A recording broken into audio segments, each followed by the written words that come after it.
Hi there, Sam here, and in this video I'll show you how to create the Lightbox effect. It's super simple, so let's dive into it. The Lightbox effect works on images. So to create this effect, you always need to make sure that you have selected an image. And from within the layer panel, we can see that we are now selecting an image. So we head over to interactions, and under actions, we can toggle the Lightbox.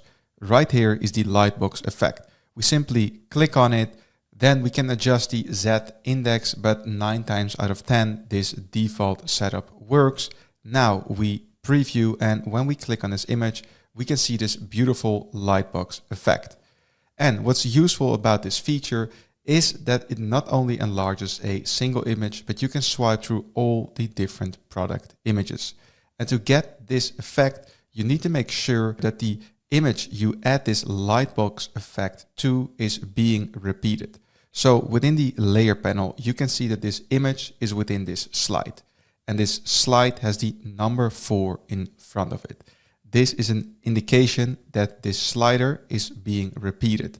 Looking at the right side of the canvas, we can see that this slide is being repeated on product images. Then when we add the effect to the image within this slide, this effect will be repeated on every single slide. So every single image will have the same effect.